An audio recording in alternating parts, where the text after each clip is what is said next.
ఒకసారి అందరూ లేచి నిలబడి దేవుని వాక్యాన్ని చదువుకుందాం. In honouring the word of God, దేవుని వాక్యాన్ని గౌరవిస్తూ ప్రతి ఒక్కరు కూడా మీరున్న స్థలంలో లేచి నిలబడి పేతురు రాసిన పత్రికలో నుండి కొన్ని భాగాలు మనం చదువుకుని ఆ తర్వాత వాక్యాన్ని మనం విందాం. దైవజనుడైన పేతురు రాసిన మొదటి పత్రిక 5వ అధ్యాయం 6, 7, 8 వచనాలు అందరం కలిసి చదువుకుందాం. Shall we all read together? 1 Peter chapter 5 starting from verse 6. దేవుడు తగిన సమయమందు మిమ్మును హెచ్చించినట్లు ఆయన బలిష్టమైన చేతి క్రింద దీన మనస్కులయుండుడి. ఆయన మిమ్మును గూర్చి చింతించుచున్నాడు గనుక మీ చింత యావత్తు ఆయన మీద వేయుడి. నిబ్బరమైన బుద్ధి గలవారై మెలకువగా ఉండుడి. మీ విరోధన అపవాది గర్జించు సింహం వలె ఎవరిని మృంగుదురా అని వెదకుచు తిరుగుచున్నాడు. దేవుడి వాక్య భాగాన్ని దీవించును గాక. దయచేసి కూర్చునండి.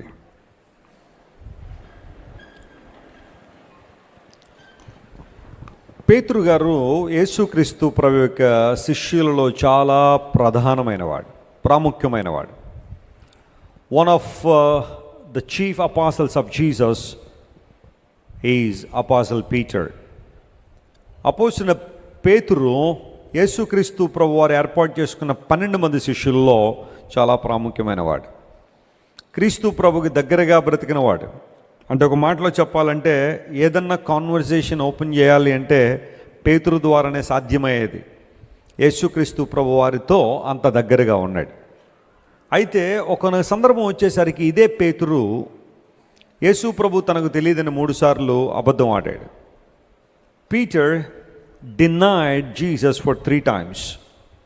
యేసు ప్రభు శిలువ మరణానికి ముందు పేతురు యేసు ప్రభు తెలియదని 3 సార్లు అబద్ధం ఆడాడు. అయితే ఆ తర్వాత మరలా యేసు ప్రభు వారు మరణాన్ని జయించి తిరిగి లేచిన తర్వాత పేతురుని తన సేవలో యేసుక్రీస్తు ప్రభు వారు మరలా పునరుద్ధరించారు.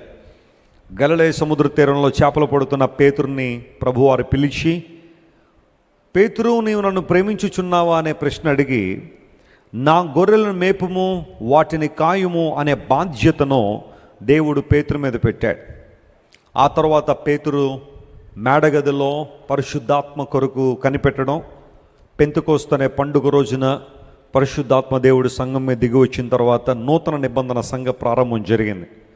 అప్పటి నుంచి పేతురు చాలా గంభీరంగా దేవుని కోసం వాడబడ్డం ప్రారంభించారు. ఎక్కడైతే దేవుని సువార్త ప్రకటిస్తున్నాడో అక్కడ వేలాది మంది ప్రజలు ప్రభు వైపు తిరిగారు. పేతురు అనేక మందిని స్వస్థపరిచినట్టుగా కూడా లేఖనాల్లో మనం చూస్తున్నాం. చనిపోయిన వ్యక్తిని కూడా పేతురు తన ప్రార్థనా శక్తి ద్వారా దేవుని సహాయంతో తిరిగి లేవనెత్తగలిగాడు. ఒకప్పుడు దేవుడు ఎరుగునన్న పేతురు ఇన్ని గొప్ప కార్యాలు జరిగించడానికి కారణం ఏంటంటే పేతురు దేవుని సేవించడంలో మరలా తన హృదయాన్ని సిద్ధపరుచుకున్నాడు. మన గతం ఎలాంటిదని దేవుడు ప్రశ్నించట్లేదు, కానీ వర్తమానాన్ని ప్రభు చేతిలో మనం పెట్టగలిగితే దేవుడు మన భవిష్యత్తును ఆశీర్వదించగలిగినవాడు. ఈ రోజుల్లో అనేక మంది తమ గతాన్ని బట్టి బాధపడేవాళ్ళు ఉన్నారు. నా గతంలో నేను ఈ పొరపాట్లు చేశానండి, ఈ తప్పులు చేశానండి, ఇలా ప్రవర్తించానండి, అలా ఉన్నానండి, దేవుడు నన్ను వాడుకుంటాడా, దేవుడు నన్ను మరలా నిలబెడతారా, ఆయన నన్ను పునరుద్ధరిస్తారా అని చాలామంది అడిగేవాళ్ళు ఉన్నారు.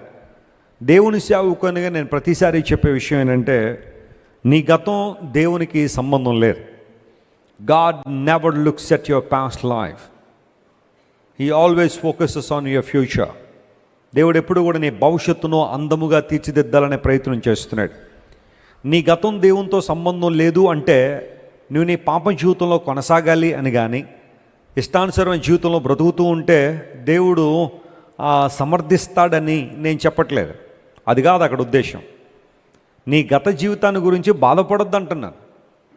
నీవు చేసిన తప్పులను దేవుని సన్నిధిలో ఒప్పుకుని సరిదిద్దుకోగలిగితే దేవుడు మరొక అద్భుతమైన జీవితాన్ని నీకు ఇస్తాడు అని లేఖనాలు ధృవీకరిస్తున్నాయి. పేతురు అందుకో చక్కని ఉదాహరణగా కనబడుతున్నాడు. The same person who denied Jesus for 3 times, God used him to proclaim his gospel.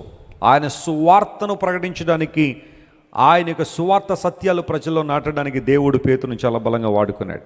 అలాంటి పేతురు మహాశయుడు 2 పత్రికలు రాసుకుంటూ వచ్చారు. ఈ పత్రికలు మనం చదువుతుంటే ఆధ్యాత్మిక సంపద, స్పిరిచువల్ ట్రెజర్ అంతా కూడా అందులోనే ఉంది. ఒక వ్యక్తి రక్షణ పొందిన తర్వాత రక్షణలో ఎలా ఎదగాలి, ఎలా కొనసాగాలి. నేను ఒక 20 సంవత్సరాల క్రితం యేసు ప్రభువుని అంగీకరించేశానండి, ఇంకా అయిపోయిందిలేండి, ఇంకా తర్వాత నేను ఎలా బ్రతికేసినా పర్లేదు అనడానికి లేదు. నీవు నీ సొంత రక్షణను భయముతోనూ వణకుతోనూ ఏం చేయాలి, కొనసాగించాలి.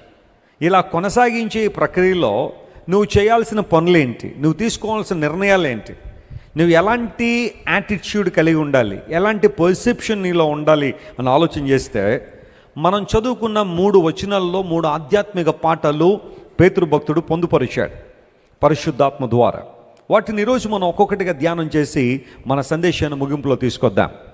మనం చదువుకున్న పేతురు మొదటి పత్రిక 5వ అధ్యాయం 6వ వచనంలో ఈ మాట రాయబడింది. దేవుడు తగిన సమయమందు మిమ్మల్ని హెచ్చించినట్లు ఆయన బలిష్టమైన చేతి క్రింద మీరు దీన మనస్కులై ఉండండి అనే మాట అక్కడ రాసుకుంటూ వచ్చాడు. దేవుడు తగిన సమయంలో మనల్ని ఏం చేస్తారంట, ఆయన హెచ్చిస్తాడు. We have to understand this వే.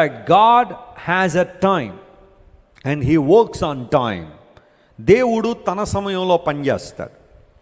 మన సమయం వేరు, దేవుని సమయం వేరు. ఆమేన్, ప్రైజ్ ది లార్డ్, హల్లెలూయా. వారం కాదు, ఒక్క సెకను చాలు నీ జీవితాన్ని మార్చడానికి. యేసయ్యకి మార్చలేదు అనేక మంది జీవితాలను, ఒక్క క్షణంలో అద్భుతాలు చేయలేదా Yesayya? In a fraction of second Jesus performed wonders.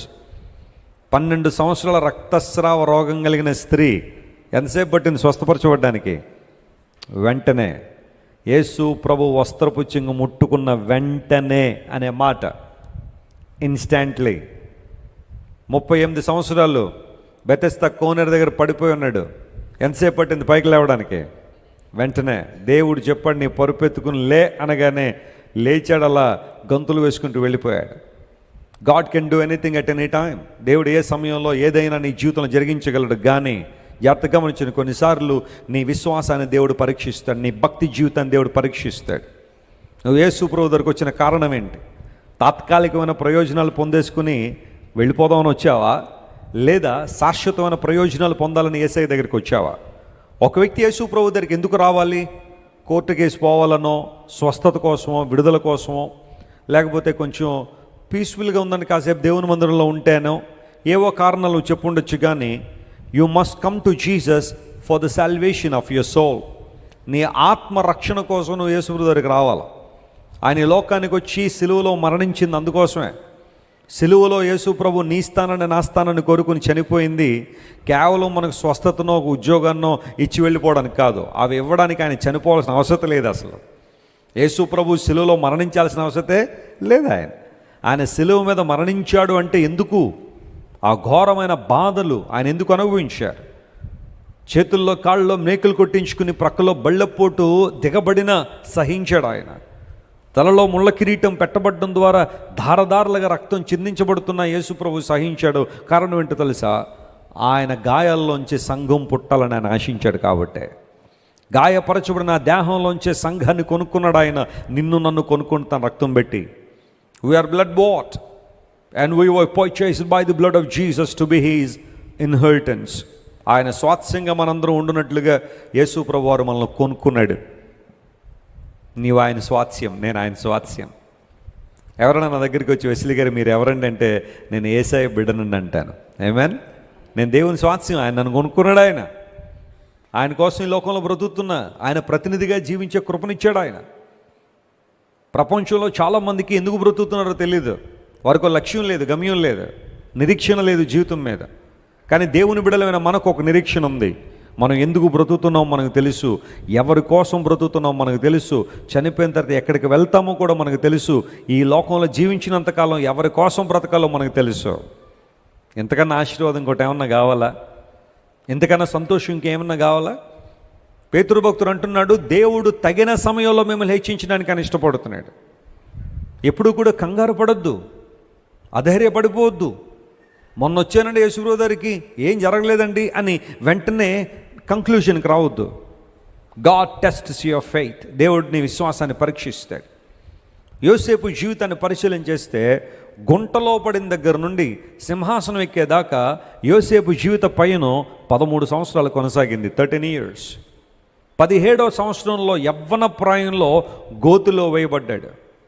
ఏమన్నా తప్పు చేశాడా యోసేపు? ఎవరికైనా హాని చేశాడా?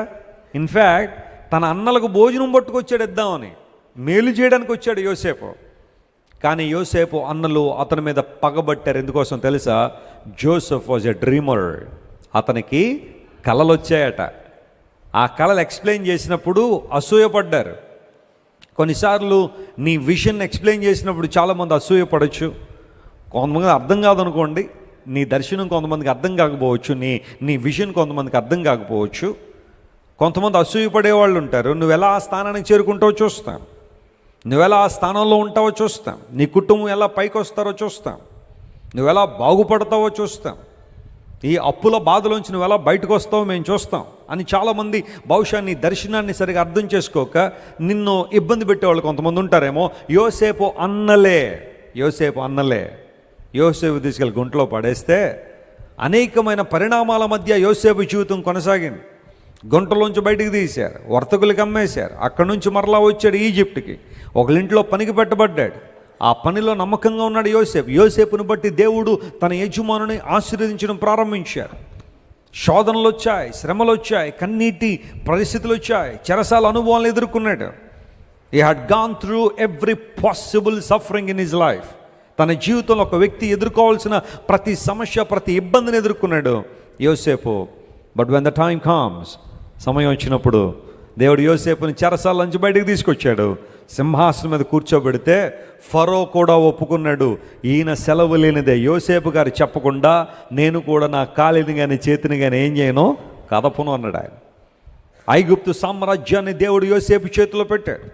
ఏ దేశంలోకైతే బానిస పిల్లవానిగా అమ్మివేయబడ్డాడో, జీవితాంతం బానిసగా స్లేవ్గా బ్రతకడానికి నిర్ణయించబడ్డాడో, దేవుడు అలాంటి వ్యక్తిని నిలబెట్టి ఒక ఉన్నతమైన స్థానంలో తీసుకొచ్చిన తర్వాత Joseph became a blessing to so many people.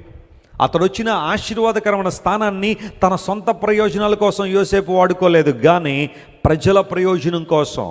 దేవుడు తనకిచ్చిన జ్ఞానము, తనకిచ్చిన అవకాశాలు, తనకిచ్చిన అధికారాన్ని దేవుని నామమహిమార్థం ఉపయోగించి యోసేపు తన తరానికి మేలుకరంగా మారాడు, తన తరానికి దేవునికరంగా మారాడు. నేను ప్రకటిస్తున్నాను దేవుని సేవకునిగా, మీలో చాలామందిని దేవుడు అట్టి స్థానంలో ఉంచబోతున్నాడు. హల్లెలూయా.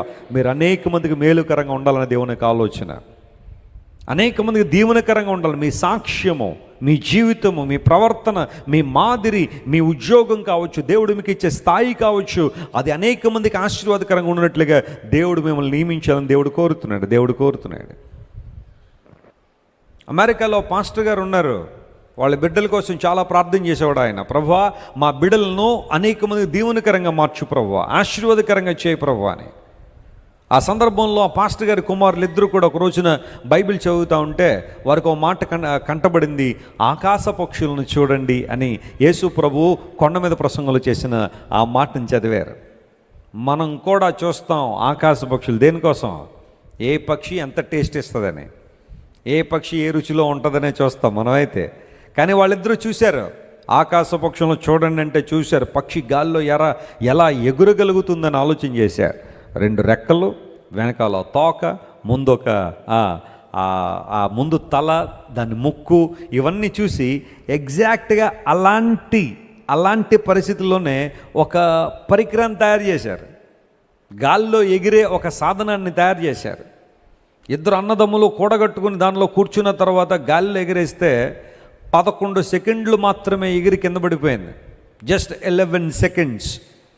ఆ తర్వాత మళ్ళా పట్టుదల కలిగి ఇంకా అప్డేట్ చేశారు. ఈ రోజున విమానాలు లేని ప్రపంచాన్ని మనం ఊహించగలమా? ఫ్లైట్ జర్నీస్ లేని ప్రపంచాన్ని మనం ఊహించగలమా?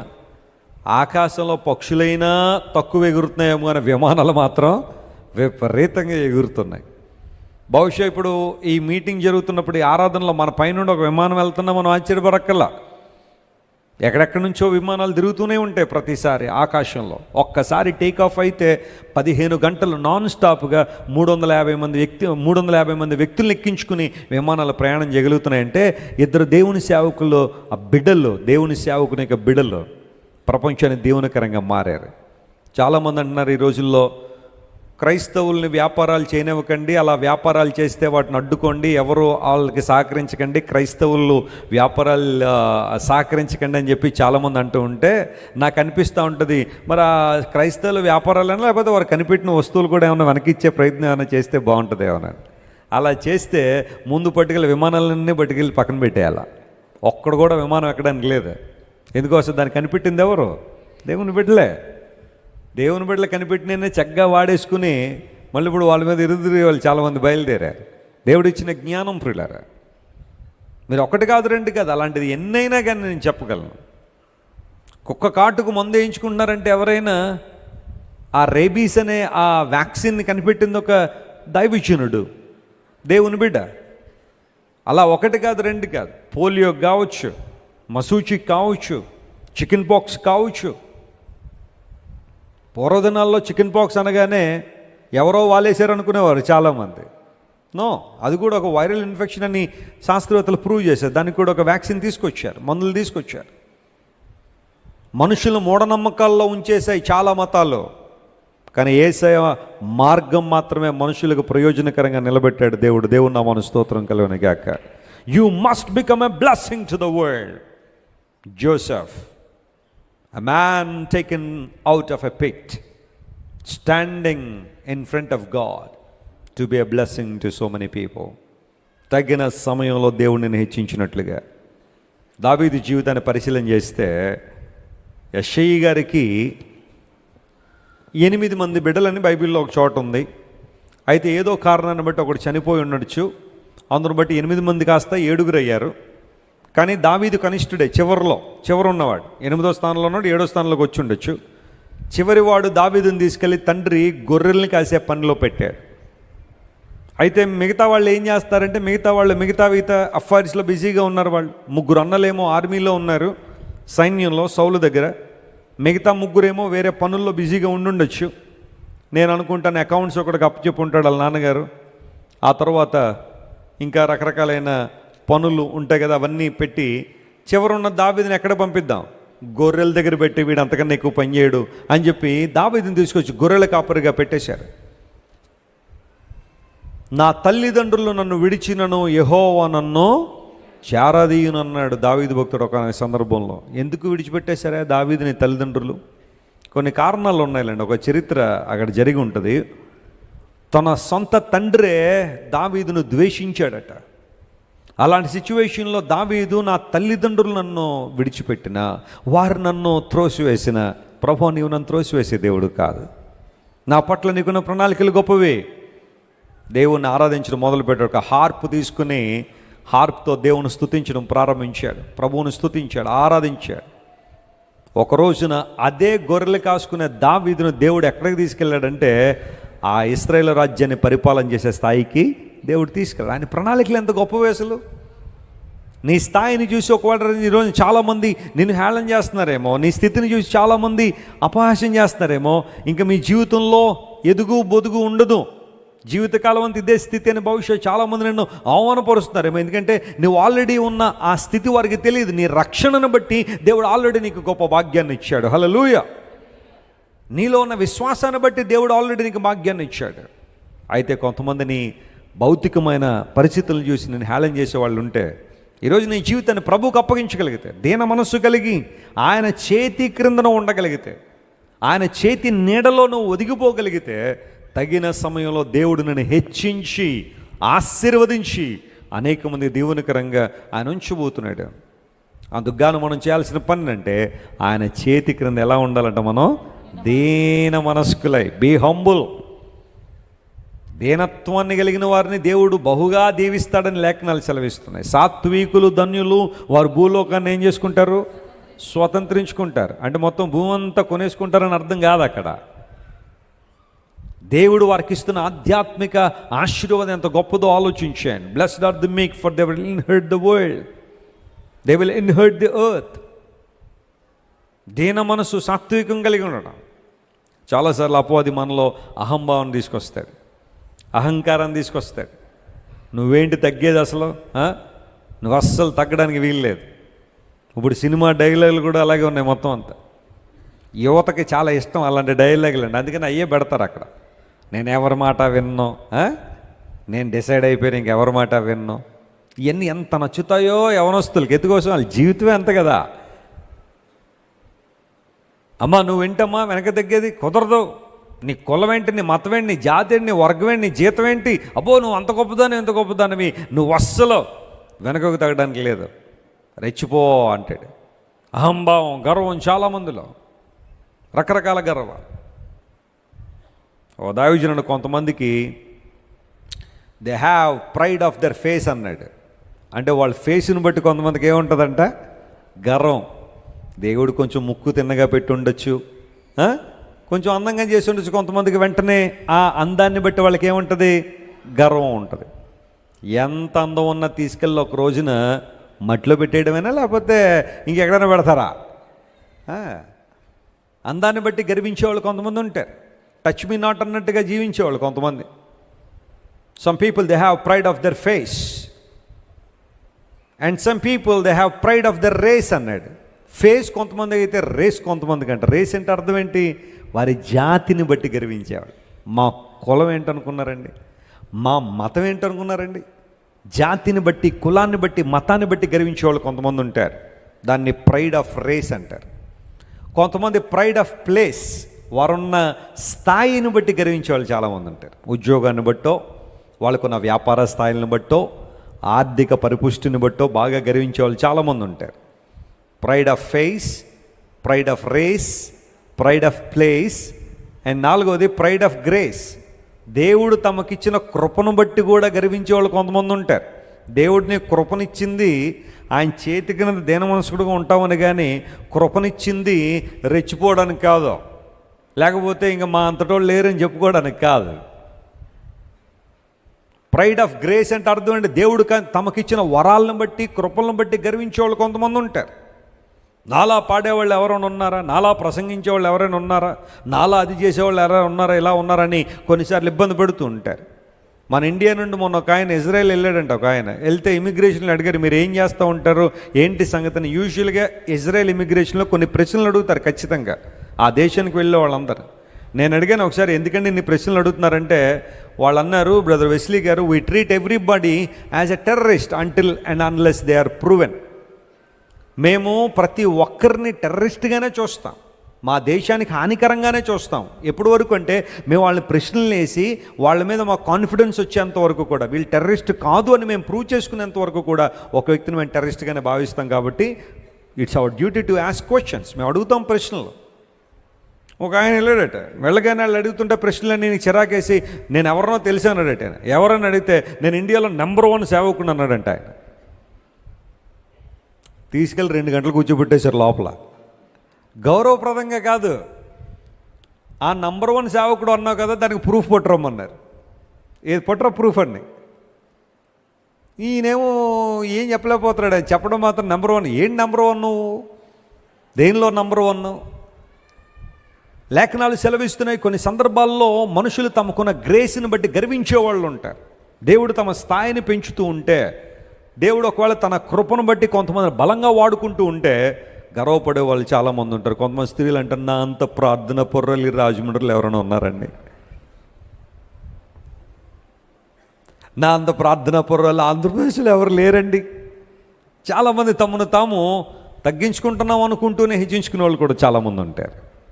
చెప్పండి, ఎన్ని విషయాలు చెప్పాను నేను. కొంతమందికి తమ ఫేస్ను బట్టి, రేసును బట్టి, ప్లేస్ను బట్టి, గ్రేస్ను బట్టి 4 గుర్తుపెట్టుకోవాలి. 4 విషయాల్లో గర్వపడే వాళ్ళు చాలామంది ఉంటారు. కానీ దేవుని బిడ్డలు, దేవుడు మనకిచ్చే ప్రతి ఆశీర్వాదం బట్టి, నేను ఒక విషయాన్ని నేర్చుకుంటాను ప్రభువులో, దేవుడు నన్ను ఎంతగా హెచ్చిస్తే అంతగా ఒదిగి ఉండాలని ఆశిస్తాను. హల్లెలూయా. అంతగా నన్ను నేను తగ్గించుకోవాలని, ప్రభు కృపలో ఆయన వాక్యం ద్వారా నలగొట్టుకోవాలని ఆశపడతాను నేను. దేనికి అతిశయం, దేనికి గర్వం? తన బలిష్టమైన చేతుల క్రింద మీరు దేని మనస్కులై ఉండండి. విలియం కేరీ గారు భారతదేశంలో అద్భుతమైన పరిచర్య చేసిన గొప్ప దైవజనుడు. బహుశా నేను అనుకుంటాను, విలియం కేరీ లేకపోతే మోడర్న్ ఇండియా లేదు, నవీన భారతదేశం లేదు విలియం కేరీ గారు లేకపోతే. ఎన్నో మూఢనమ్మకాల నుండి దేశాన్ని విడిపించడానికి ప్రయత్నం చేశారు రాత్రింబగళ్ళు. ఆయన ఒక విదేశీయుడు అయిపోయాడు కాబట్టి ఆయన ఎవరు గుర్తించట్లేదు. కానీ అదే ఆయన స్వదేశీయుడై ఉంటే, మన దేశానికి సంబంధించిన వాడై ఉంటే, అతను చేసిన పనులు ఇలాంటివి ఏమైనా ఉంటే ఖచ్చితంగా గాంధీ గారి పక్కన ఆయన ఫోటో వేసేవారు ఈ పాటికి, కరెన్సీ నోట్ల మీద. అంత ఉన్నతమైన వ్యక్తిత్వం కలిగిన దైవజనుడు విలియం కేరీ గారు. ఆయన చేసిన పనులు 1-2 కాదు. నేను మరియు ఆత్మీయ తల్లి గారు, తండ్రి గారు, పాల్ గారు ఒకసారి కలకత్తా వెళ్ళాం.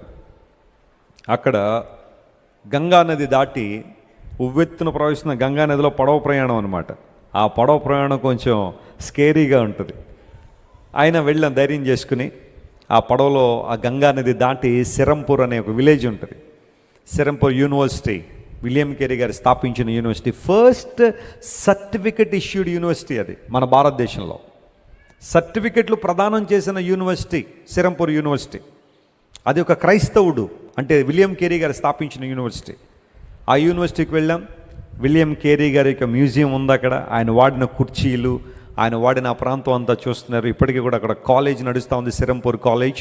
చాలామంది వెళ్ళి బైబిల్ నేర్చుకుంటూ ఉంటారు అక్కడ. ఇంకా చాలా కోర్సులు కూడా ఉన్నాయి. చాలా బాగుంటుంది ఆ ప్లేస్ అంతా కూడా, ఆహ్లాదంగా ఉంటుంది. ఎప్పుడైనా కలకత్తా ఎవరైనా వెళ్తే అక్కడికి వెళ్ళరండి, అలాంటి ప్లేసులు చూసిరండి. ఆ ప్లేస్లోనికి వెళ్ళిన తర్వాత విలియం కేరీ గారు చేసిన గొప్ప గొప్ప పనులన్నీ మనకు చాలా ఈజీగా అర్థం అవుతాయి. అయితే గమనించండి ప్రియులారా, ఒకసారి విలియం కేరీ గారు ఉన్నతమైన స్థానంలో దేవుడు అతన్ని వాడుకున్న తర్వాత, అంటే ఇవన్నీ ప్రక్కన పెడితే బైబిల్ గ్రంథాన్ని 36 భాషల్లోనికి తర్జుమా చేశాడు ఆయన. కొన్నిసార్లు తర్జుమా చేయబడిన తెలుగు బైబిల్ చదవడానికే మనకి టైం ఉండలేదు, మనకి ఇష్టం ఉండలేదు. కానీ ఆయన ఎక్కడో దేశం నుండి వచ్చి, వేరే దేశం నుండి వచ్చి 36 భాషల్లోనికి బైబిల్ని తర్జుమా చేశాడు. అలాంటి గొప్ప దైవజనుడు ఒకసారి ఇంగ్లాండ్ వెళ్తే ఆయన ఫ్రెండ్ విలియం కేరీ గారికి ఉన్న పేరు, ఆయనకున్న ప్రఖ్యాతులన్నింటి గురించి విని విలియం కేరీ గారి దగ్గరికి వచ్చి అడిగాడట. అంటే ఈయన ఏమన్నా కొంచెం బాగా ప్రౌడ్గా ఫీల్ అవుతున్నాడేమో, గర్వపడుతున్నాడేమో అని చెప్పి ఆయన వచ్చినాడట, William Carey, don't ever forget that you are a shoe maker. నువ్వు ఎప్పుడూ మర్చిపోద్దు విలియం కేరీ, దేవుడు నిన్ను ఏ స్థానంలో హెచ్చించాడంటే ఒక షూ మేకరు నువ్వు, ఒక చెప్పులు తయారు చేసుకునేవాడు నువ్వు. అక్కడ నుంచి దేవుడు నిన్ను పైకి తీసుకెళ్ళాడు. నువ్వు ఎప్పుడు కూడా అహంభావంతో గర్వంతో ఉండద్దంటే విలియం కేరీ దగ్గరికి వచ్చానడట, ఐఎమ్ సో సారీ సార్, మీరు ఇంకా నన్ను హెచ్చిస్తున్నారు, నేను షూ మేకర్ని కాదు, ఆఫ్టర్ ఆల్ షూ రిపేర్ని అన్నాడట, రిపేరర్ని. ఎంత తగ్గింపండి ఆయనలో. నేను షూలు తయారు చేసేవాడిని కూడా కాదు సార్, ఇంకా మీరు నన్ను హెచ్చేస్తున్నారు, నేను షూలు రిపేర్ చేసుకునేవాడిని, అంటే పాత చెప్పులు కుట్టుకునేవాడిని నేను. ఆశ్చర్యపోయాడండి ఆ వ్యక్తి. ఎందుకోసం తెలుసా? విలియం కేరీ ఉన్న హంబుల్నెస్, నిజమైన విశ్వాస యొక్క చిహ్నం ఏంటో తెలుసా? ఆధ్యాత్మిక లక్షణం ఒక భాగం ఏంటో తెలుసా? నిన్ను నువ్వు తగ్గించుకోవడం, సాత్వికంతో ఉండడం, మృదుత్వంతో ఉండడం, సరళత్వం ఉండడం, సౌమ్యత కలిగి ఉండడం. అవి కేవలం మన పేర్లలో మాత్రమే కాదు, మన జీవితాల్లో కూడా వాటిని కలిగి ఉండగలిగితే ఎంత ఆనందం, ఎంత సంతోషం. దేవుడు అదే కోరుతున్నాడు మన జీవితాల్లో. దేవుని చేతి క్రింద మీరు దీన మనస్కులై ఉండండి, హంబుల్ యువర్ సెల్ఫ్. కుటుంబాల్లో చాలా మటుకు గొడవలు రావడానికి కారణం ఏంటో తెలుసా అండి? ఒకళ్ళనొకళ్ళు ఏం చేసుకోవడం, హెచ్చించడం. ఇప్పుడు ఆ హెచ్చింపు అనేది ఎక్కడైతే ఉంటుందో మిగతా వాళ్ళని ఏం చేస్తుంటారో వాళ్ళు అప్రెస్ చేస్తూ ఉంటారు. కొన్ని కుటుంబాల్లో భర్తలు ఉంటారు, చాలా మట్టుకు వారికి ఏమీ తెలియకపోయినా చెప్పండి తెలిసినట్టుగా ఇబ్బందులు పెడతా ఉంటారు కుటుంబాన్ని. ఎవరైనా నీకు తెలియంది ఏదైనా చెప్పినప్పుడు వినడం నేర్చుకోవాలి, అంతేగాని అన్నీ నాకు తెలిసి అని చెప్పి ఎక్కడ పడకూడదు, గోతులో పడకూడదు. కొన్ని కుటుంబాల్లో స్త్రీలు ఉంటారు, అదే పరిస్థితి. ఇంకా వాళ్ళకి తెలిసింది ఇంకా ప్రపంచంలో ఎవరికీ తెలియదు అన్నట్టుగానే, ఎవరికీ తెలియదు అన్నట్టుగానే వారి మాటలు, వారి ప్రవర్తన. అందును బట్టి కుటుంబాల్లో ఇబ్బందులు ఉన్నాయి. ఒకరినొకరు హెచ్చించుకుంటూ మరొకరిని ఇబ్బంది పెట్టే పరిస్థితి. కానీ ఒకరినొకరు తగ్గించుకుంటూ ఉంటే ఆ కుటుంబంలో ఎంత శ్రేష్టమైన ఆశీర్వాదాలు ఉంటాయి. భార్యాభర్తలు కొంతమంది గొడవాడుకుని వస్తూ ఉంటారు మా దగ్గరికి, మాట్లాడుతూ ఉంటే మొదలు పెడుతూ ఉంటారు. ఇంకా ఆమె మీద ఈమె మీద అతను ఆమె ఇద్దరు కూడా మాట్లాడుకుంటే చాలా మట్టుకు వారిలో హెచ్చింపే. ఆఖరికి ఆమె ఏం కంక్లూడ్ చేస్తుందంటే, నేను కాబట్టి ఇతనితో ఇలా ఉన్నాను కానీ ఇంకోళ్ళు ఎవరైతే ఉండరన్నట్టుగా క్రియేట్ చేస్తుంది. అతనంటాడు, నేను కాబట్టి ఇన్ని రోజులనే సహించానని ఇంకోళ్ళు ఎవరినైతే ఈ పాటికి మొత్తం ఏ కీలు తీసి బయటకు తోసేవారండి అని ఆయన అంటూ ఉంటాడు. అంటే ఎక్కడ చూసినా హెచ్చింపే కానీ తగ్గింపు కనబట్టలేదు, సమర్థించుకోవడాలు కనబడుతున్నాయి కుటుంబాల్లో. కానీ బైబిల్ సెలవిస్తాం, you'd like to see the power glory of God moving in your family, if you'd like to feel the spirit of God talking to you each and every moment, be humble your self. మనం తగ్గించుకోగలిగితే దేవుని లేఖనం సెలవిస్తూ ఉంది, దీనుల కాళ్ళు ఉన్నత స్థలాలను తొక్కుతాయట. గట్టిగా చప్పళ్ళు కొట్టి దేవుని మహిమపరచిన హల్లెలూయా.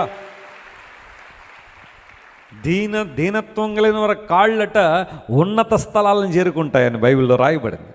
అలాంటి అనుభవాలకు మనం వద్దామా? అలాంటి శ్రేష్టమైన ఆధిక్యమైన అనుభవాల్లో మనం జీవిద్దామా? ప్రార్థన చేయడానికి 2 వ్యక్తులు వచ్చారని యేసు ప్రభు చెప్పారు దేవాలయానికి. ఒక వ్యక్తి తన యొక్క మంచి పనులు కావచ్చు, తను చేస్తున్న పనులను కూడా ప్రార్థనలో ఇన్సర్ట్ చేసి ప్రార్థన చేస్తున్నాడు. ప్రభువా, నేను ఇలాంటి వాడిని, నీకు అది ఇస్తున్నాను, ఇది ఇస్తున్నాను, నేనైతే ఈ శంకర్ లాంటి వాడిని అసలే కాదని చెప్పి తన ప్రక్కన ఉన్న వాడిని చూసి కంపేర్ చేసుకుని తన భక్తి చూసి చాలా గొప్పదన్నట్టుగా ప్రార్థన చేశారు దేవుని సన్నిధిలో. ఎక్కడ తన ప్రార్థనలో పశ్చాత్తాపం కానీ, తగ్గింపు కానీ, దేవుని మీద ఆధారపడే అనుభవం కానీ ఎక్కడ కనబడటం లేదు. కానీ ఆ సుంకరి మొదటి శతాబ్ద కాలంలో వారిని పాపులుగా పరిగణించేవారు. ఆ వ్యక్తి దేవుని సందుకు వచ్చి రొమ్ము కొట్టుకొచ్చి he was beating his breast అని ఉంటుంది ఇంగ్లీష్లో. తన రొమ్ము కొట్టుకున్నాడంట దేవుని సందులోకి వచ్చి. అంటున్నాడు, ప్రభువా, పాపినైన నన్ను కరుణించు ప్రభువా. ఇద్దరిలో ఎవరు దేవుని పొందుకున్నారని బైబిల్లో ఉంది? ఎవరు నీతిమంతులుగా తీర్చబడ్డారు దేవుని సన్నిధిలో, దేవుని దృష్టిలో? అంటే ఆ సుంకరి, పాపి అని పిలువబడిన ఆ వ్యక్తి, సమాజం చేత చెదరించబడిన వ్యక్తి, ఆఖరికి భయంకర పరిస్థితులను ఆ వ్యక్తి ప్రభువు దగ్గరికి వచ్చిన తర్వాత పశ్చాత్తాప మనసుతో తను ఉండడం వల్ల దేవుని చిత్తాన్ని నెరవేర్చేవాడుగా ఉన్నాడు. కాబట్టి కనికరం పొందుకుని వెళ్ళాడు. ఎన్నిసార్లు నీ జీవితంలో దేవుని కనికరానికి దూరం అయిపోతావు, దేవుని యొక్క మహిమకు దూరం అయిపోతున్నావు? Be humble and say, Lord, here I am depending on you Lord. నీ మీద నేను ఏం చేస్తున్నాను? ఆధారపడుతున్నాను ఆయన. కొండ మీద ప్రసంగంలో యేసు ప్రభు వారు ధన్యతల గురించి మాట్లాడుతూ ఆ మొదటి ధన్యత ప్రభు చెప్తారు, ఆత్మ విషయమై దీనులైన వారు ధన్యులు, పరలోక రాజ్యము వారిది. ఎంత అద్భుతమైన మాట! ఆ మాట విన్నప్పుడల్లా నాకు ఎంత ఆనందం అనిపిస్తుంది అంటే ఇంక అందులో డౌట్ లేదనమాట. వాళ్ళదే పరలోక రాజ్యం, సందేహం లేదు. ఆత్మ విషయమే దీనులైన వారు, ఇంగ్లీష్లో ఉంటుంది blessed are the poor in spirit. ఆత్మలో దీనత్వం కలిగిన వారు ధన్యులో. అంటే అర్థం ఏంటి? ఆత్మలో దీనత్వం కలిగిన వారు అంటే అర్థం ఏంటి? పూర్ ఇన్ ద స్పిరిట్ అంటే అర్థం ఏంటి? ప్రతి విషయానికి దేవుని మీద ఆధారపడ్డాం.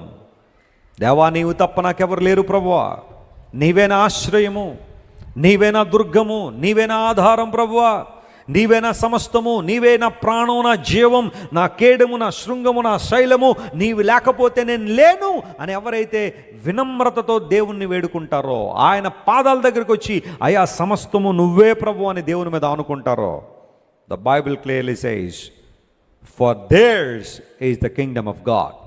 పరలోక రాజ్యం అలాంటి వారిది. అలాంటి అనుభవంలోకి మనం వద్దామా? ఆత్మ విషయమై దీనత్వాన్ని కలిగి ఉండడం. అందరూ బట్టే పేతురు అంటున్నాడు, మీరందరూ కూడా దీనత్వాన్ని కలిగి ఉండండి, ఆయన చేతుల క్రింద దీన మనసుకులై ఉండండి అని ఆ మాటను మనం చదివినప్పుడు let us humble ourselves to see God's favor in our lives. ఆ తర్వాత మాట మనం చూస్తే 7వ వచనంలో ఆయన మిమ్మును గూర్చి, పేతురు రాసిన మొదటి పత్రిక 5వ అధ్యాయం 7వ వచనం, ఆయన మిమ్మును గూర్చి చింతించుచున్నాడు గనుక మీ చింత యావత్తు ఆయన మీద వేయుడి. ఎవరి మీద వేయాలి? చింతించుచున్నాడు అనే మాటకు కింద ఫుట్ నోట్లో ఒక మాట రాశాడు. ఏమనుంది అక్కడ? చదవగలరా? చింతించుచున్నాడు అన్న మాటకు సూపర్ స్క్రిప్షన్లో 1 అనేసి కింద ఫుట్ నోట్లో మాట ఉంటుంది, లక్ష్యము. అది ఆయన మిమ్మల్ని లక్ష్యం చేస్తున్నాడు కాబట్టి, ఆయన మిమ్మల్ని గురించి చింతపడుతున్నాడంటే ఓ చోట ఇలా కూర్చునిపోయి బాధపడిపోతున్నాడు అర్థమా? అది అక్కడ చింతపడ్డం అంటే ఆయన మిమ్మల్ని ఏం చేస్తున్నాడు? ఆయన లక్ష్య పెడుతున్నాడు, ఆయన నిన్ను దృష్టిస్తున్నాడు. ఆయన ఎందుకోసం? నువ్వు ఆయన చేతి నీడలో ఉన్నావు గనుక, ఆయన చేతి క్రింద దేన మనస్కుడై ఉన్నావు కాబట్టి నిన్ను దృష్టించే బాధ్యత అయింది. ఆయన నిన్ను చూస్తున్నాడు, నిన్ను లక్ష్యము చేయుచున్నాడు, ఆయన మిమ్మును గురించి చింతించుచున్నాడు కనుక God has a plan and he is thinking about you. You are in his thoughts. ఆయన తలంపుల్లో, ఆయన ఆలోచనలో నువ్వు నేను ఉన్నాము అని బైబిల్ సెలవిస్తూ ఉంటే ఈ మాట ఎంత ధైర్యాన్ని ఇస్తుందండి, ఎంత సంతోషాన్ని ఇస్తుంది మనకి. చాలాసార్లు మన గురించి ఆలోచించేవాళ్ళు ఎవరు కనబట్టలే ఈ రోజుల్లో. ఎవరి పనుల్లో వాళ్ళు బిజీగా ఉన్నారు. భర్త గురించి ఆలోచన చేసే భార్యలు, భార్య గురించి ఆలోచన చేసే భర్తలు కనబట్టలా. మొన్న ఆమె ఏడుస్తుంది, అయ్యా నా భర్త 4 సంవత్సరాలు అయిందండి వదిలేసి వెళ్ళిపోయాడు మమ్మల్ని, పిల్లల్ని, నన్ను ఎక్కడికి వెళ్ళిపోయాలో తెలీదు, ఫోన్ చేయట్లేదండి. మొదట ఫోన్ చేశాడు, ఇదిగో ఎక్కడున్నానంట, మధ్యప్రదేశ్లో ఉన్నానంటాడంట ఒకరోజు, మహారాష్ట్రలో ఉన్నానంటాడు ఒకరోజు, భోపాల్లో ఉన్నానంటే ఒకసారి, కలకత్తాలో ఉన్నాను, పని చేస్తున్నాను, డబ్బులు వస్తున్నాయి, అన్నీ పట్టుకుని వస్తానని అంటున్నాడంట. 4 సంవత్సరాలు అయింది, ఇప్పటిదాకా రాలా భార్య పిల్లల్ని చూడడానికి, డబ్బులు లేవు, డబ్బులు తీసుకురావట్లేదు. ఏంటయ్యా అంటే ఎక్కడెక్కడ బ్రతుకుతున్నాడో, ఎవరెవరితో జీవిస్తున్నాడో తెలియని పరిస్థితుల్లో భార్య పిల్లలు ఎలా బ్రతకాలో తెలియకుండా భయంకరమైన ఇబ్బందులు పడుతున్నారు వీళ్ళు. భర్తక పేరుకైతే ఉన్నాడు కానీ భార్య పిల్లల్ని పట్టించుకోవట్లేదు. కొంతమంది ఉద్యోగాలను బట్టి దూరంగా ఉంటారు, నేను వాటి గురించి మాట్లాడట్లేదు. కానీ వాళ్ళు ఫోన్ అన్నా చేయడమో లేకపోతే ఏదన్నా కుటుంబ శ్రేయస్సు కోసం పంపించడమో అవి చేస్తున్నారు. కొంతమంది అలాంటి పరిస్థితుల్లో, దుర్భరమైన పరిస్థితుల్లో జీవిస్తూ భార్య పిల్లల్ని లక్ష్యం చేయట్లేదు.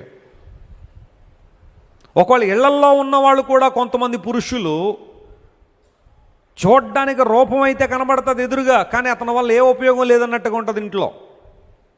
ఉదయం వెళ్తాడు ఉద్యోగానికి 9 గంటలకి, రాత్రి ఎప్పుడో వస్తాడు 8 గంటలకు, వచ్చిన తర్వాత మళ్ళీ ఫోన్ వేసుకుని కూర్చుంటాడు. ఓ భార్య ఉంది, ఆమెతో మాట్లాడాలి, కొంచెం సమయం గడపాలి, ఇలాంటివన్నీ ఉండవు కొంతమందికి. పోనీ పెళ్ళై 15-20 సంవత్సరాలు అయిపోయిందా అంటే అది కూడా కాదు. పెళ్ళైన తొలి దినాల్లోనే ఇలాంటి ఎడబాట్లు కుటుంబాల్లో రావడం వలన ఎంతోమంది స్త్రీలు నలిగిపోతున్నారు, లేదా ఎంతోమంది పురుషులు నలిగిపోతున్నారు. ఉద్యోగం చేయొద్దని అని అంటలేదు, ఫోన్ చూడొద్దని అని అంటలేదు, కానీ నీ భార్యకు ఇవ్వాల్సిన టైం ఎవరిస్తారో నువ్వు ఇవ్వకపోతే, నీ భర్తకి ఇవ్వాల్సిన టైం నువ్వు ఇవ్వకపోతే ఎవరిస్తారు? కుటుంబ బంధాలు స్థిరపరచబడాలి అంటే, కుటుంబం అంతా చక్కగా ముందు కొనసాగాలంటే ఒకరితో ఒకరు మనసు విప్పి మాట్లాడుకోవాల్సిన సమయం ఉంటుంది. ఆ సమయాన్ని కూడా ఫోన్కి ఇచ్చేస్తున్నావు. నువ్వు ఏం చేస్తున్నావు ఫోన్లో? నువ్వు చూడకుండా దృశ్యాలు ఏం నేర్చుకుంటున్నావు? వాటి ద్వారా ఏం ప్రయోజనం వచ్చింది నీకు? ఏదైనా అవసరమైతే చూడు, వాక్యం ఉంటే చూడు, దేవుని వాక్యం ఉంటే చూడు, లైవ్ వస్తున్నాయి చాలా, ప్రార్థన అంటే చూడు. కానీ వ్యర్థమైనవన్నీ వేసుకుని ఇవన్నీ కూడా నాకు జ్ఞానం వస్తుంది అంటాడు. జ్ఞానం వస్తుందంట అయ్యగారికి ఆయన్ని చూసి. కుటుంబ బంధాలు విచ్ఛిన్నమైపోతున్నాయి. సమయం ఇవ్వలేని పరిస్థితిలో ఉన్నారు చాలామంది. వాళ్ళు లక్ష్యం చేయట్లేదు. ఒకవేళ అలాంటి బాధలో, దుఃఖంలో, వేదనలో భవిష్యత్తు ఉన్నావా? అందరూ నీ చుట్టూ ఉన్న ఎవరితో కూడా నీ మనసు పంచుకోలేని ఒక ఒంటరితనం నీలో ఉందా?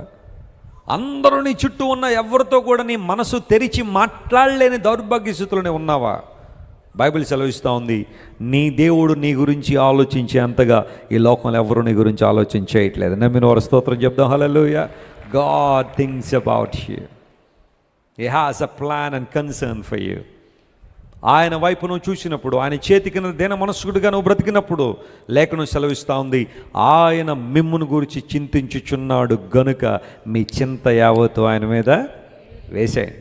మీ చింత మనల్ని లక్ష్యము చేయడం ఆయన బాధ్యత అయితే, మన చింతల పట్టుకలు ఎవరి మీద వేయాలట?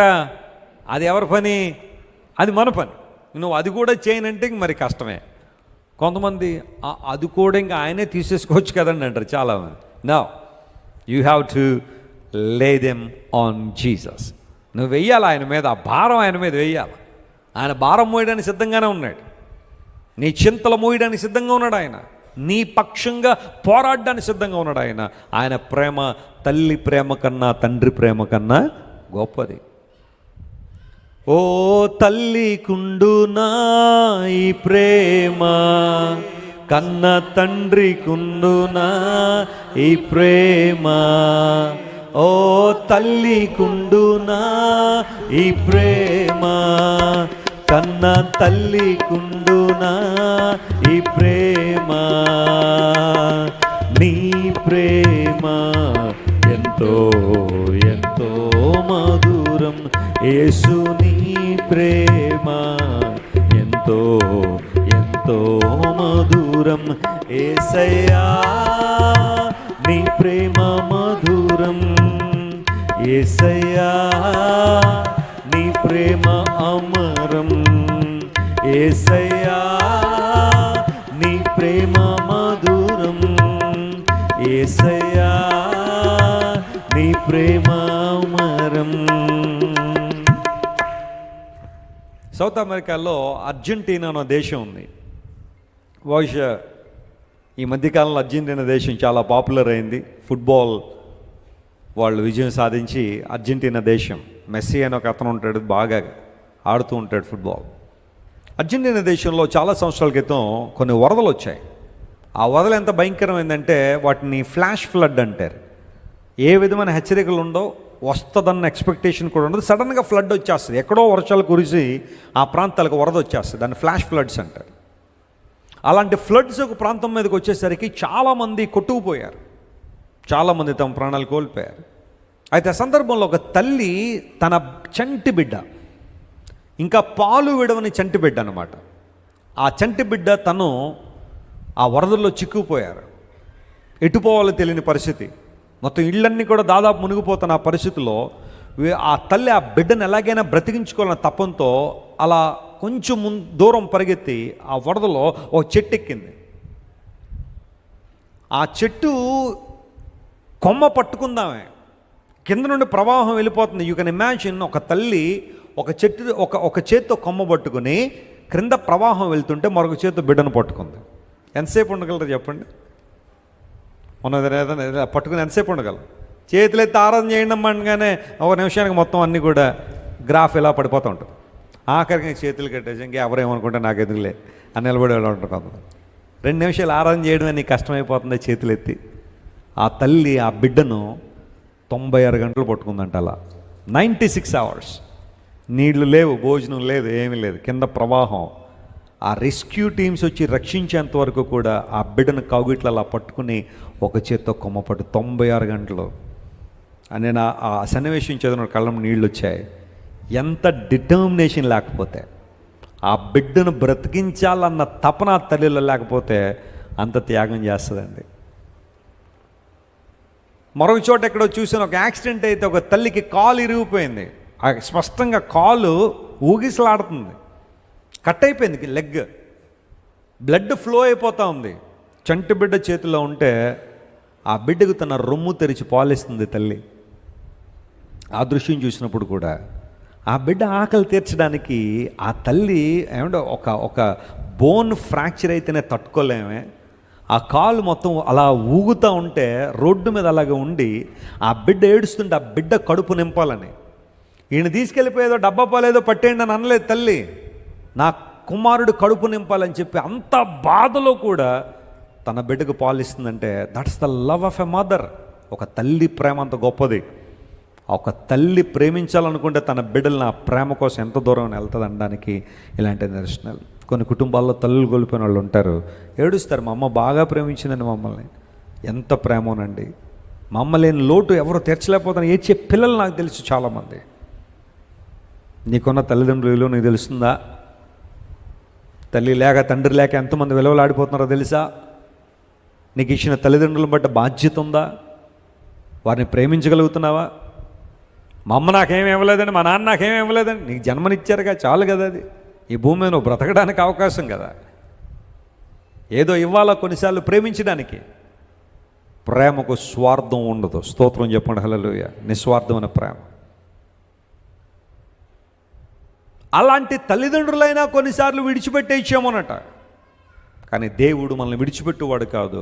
నీ గురించి ఆలోచన చేస్తున్నాడు ఆయన, నీ గురించి లక్ష్యం చేసే దేవుడు ఆయన. మీ చింత యావత్తు ఆయన మీద వేసాయని. చాలాసార్లు ఏదో రకమైన చింత, ఆందోళన భవిష్యత్తును వేధిస్తుందా? ఓ దైవజనుడు అన్నాడు, చింత క్యాన్సర్ లాంటిది అన్నాడు. క్యాన్సర్ ఏ విధంగా మానవ దేహంలో స్ప్రెడ్ అయిపోతూ ఉంటుందో, ఆ క్యాన్సర్ కణాలు స్ప్రెడ్ అయిన చోటల్లా జీవం ఎలా చచ్చిపోతూ ఉంటుందో, చింత కూడా అలాంటిదే. చింతల్లో పడి చాలామంది డిప్రెషన్లోకి వెళ్ళిపోయిన వాళ్ళు చాలామంది ఉన్నారు. సింపుల్గా చిన్నగా వరి అనేది స్టార్ట్ అవుద్ది, యాంగ్జైటీ డెవలప్ చేసుకుంటారు, ఆ తర్వాత డిప్రెషన్లోకి వెళ్ళిపోతారు. ఆ డిప్రెషన్ కాస్త వాళ్ళని క్రానిక్ డిప్రెషన్లో తీసుకెళ్ళిపోద్ది. అన్నీ ఉంటాయి వాళ్ళకి, కానీ చింతన జయించే మార్గం తెలియక క్రానిక్ డిప్రెషన్లోకి వెళ్ళిపోయి భయంకర వేదన. బ్లెస్సీ గారు నేను చాలామంది క్రానిక్ డిప్రెషన్ పేషెంట్లకి ట్రీట్మెంట్ కాదు కౌన్సిలింగ్ ఇస్తూ ఉంటాను. వాళ్ళు అప్పటికే చాలా ట్రీట్మెంట్లు తీసేసుకుని ఉన్నారు చాలా చోట్ల, కానీ ఎక్కడ వర్కౌట్ అవ్వలేదు.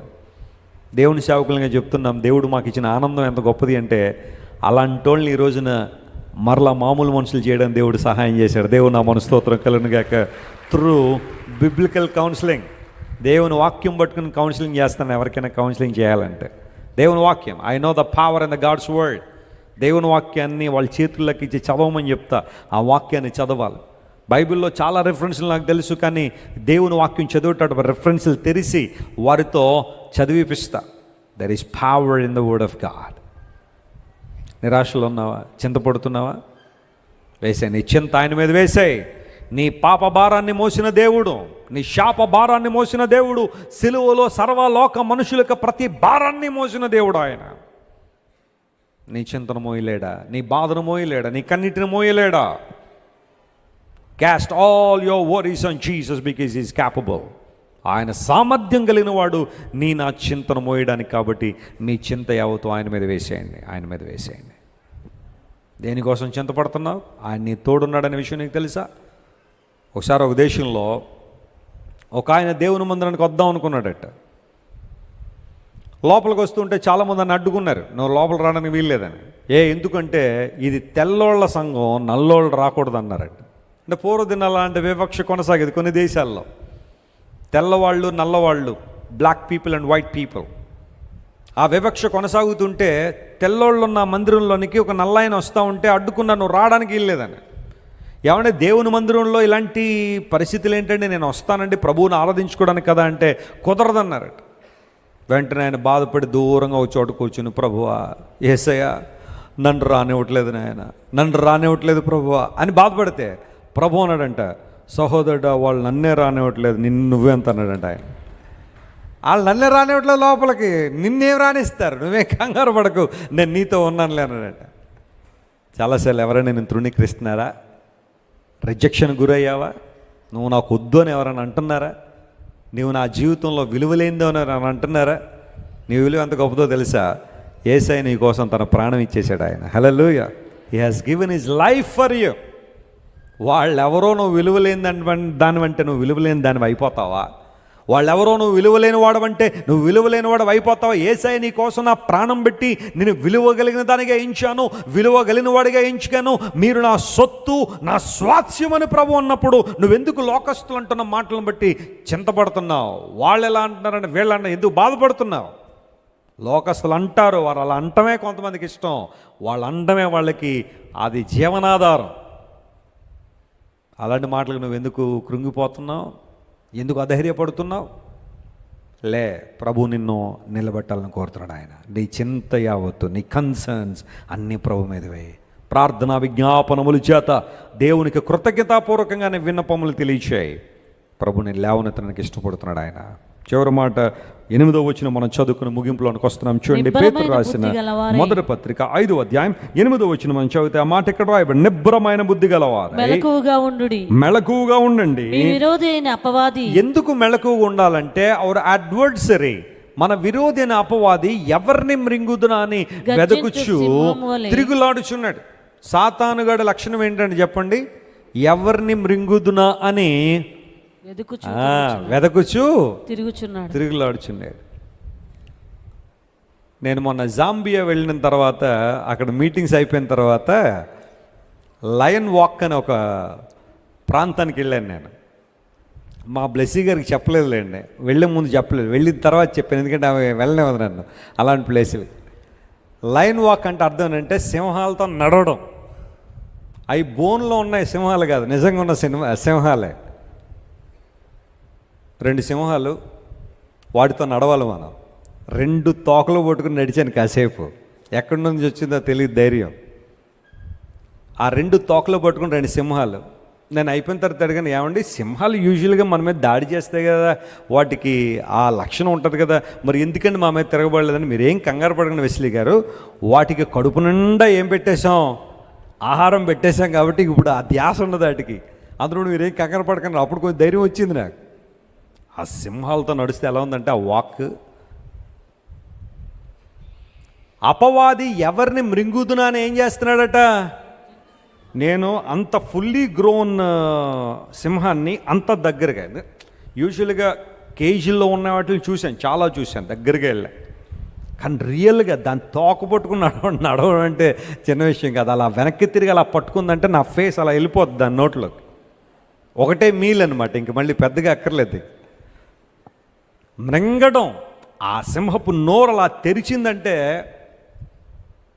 అపవాది ఎవరిని మృంగుదునా అని తిరుగులాడుచున్నాడంటే ఈ రోజుల్లో. ఎవరిని మృంగుదునా అని తిరుగులాడుచున్నాడు. ప్రియులారా గమనించండి, రకరకాల ఉచ్చులు, వలలు, శోధనలు, ఆకర్షణలు, వ్యామోహాలు లోకంలో అనేక మందికి ఇచ్చి అపవాది మృంగేస్తున్నాడు చాలామందిని.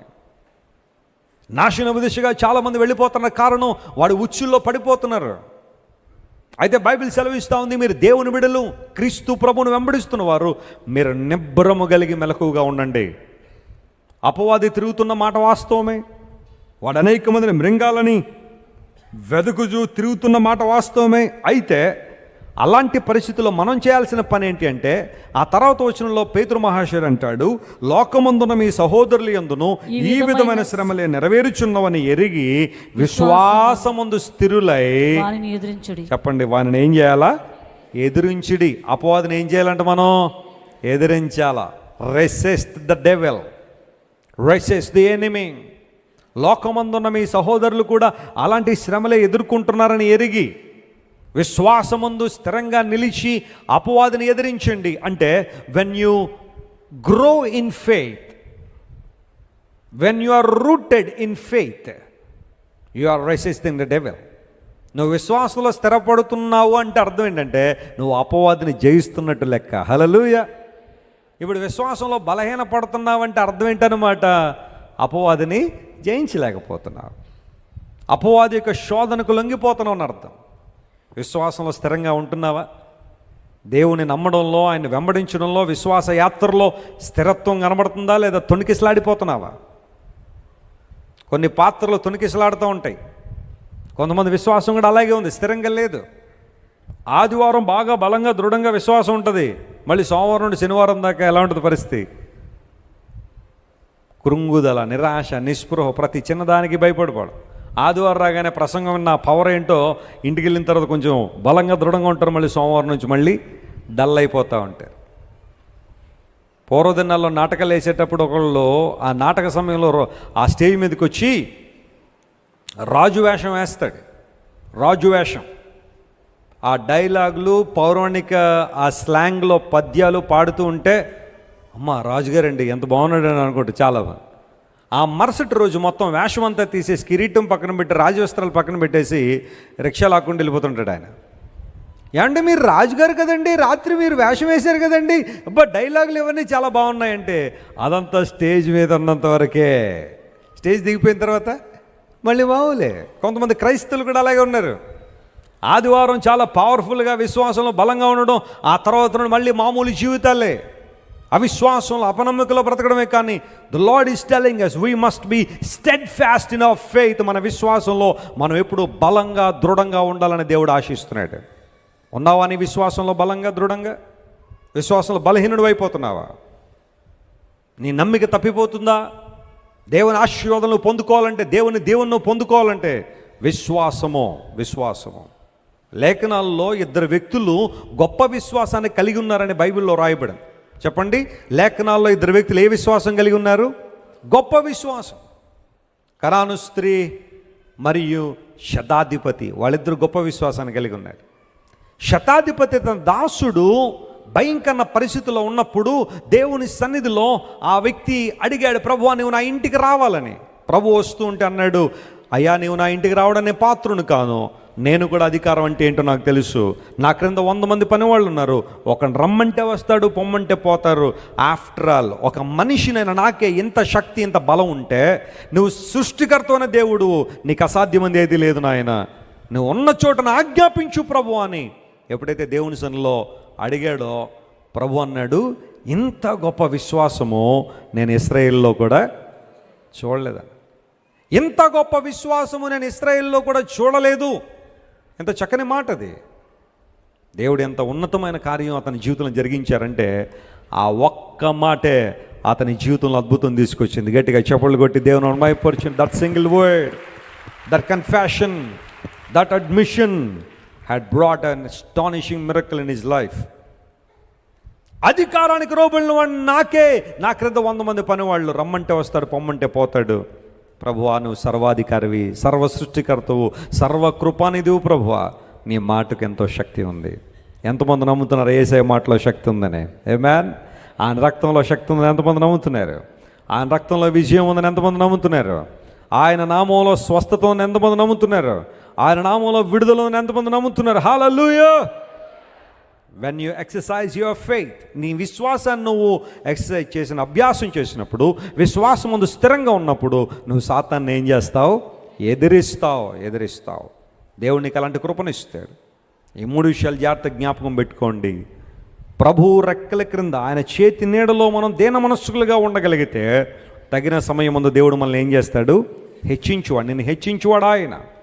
రెండవది, మీ చింత యావత్తు ఆయన మీద వేయండి, ఎందుకంటే ఆయన మిమ్మల్ని గురించి చింతించుచున్నాడు, మిమ్మల్ని లక్ష్యము చేయుచున్నాడు. మూడవది, గర్జించు సింహంలో వెతుకుతూ తిరుగులాడుతున్న అపవాదిని జయించాలంటే మన విశ్వాసంలో ఎలా ఉండాలి? స్థిరంగా ఉండి అపవాదిని జయించగలిగితే అంతకన్నా ఆధిక్యత, అంతకన్నా ఆశీర్వాదం మరొకటి లేదు.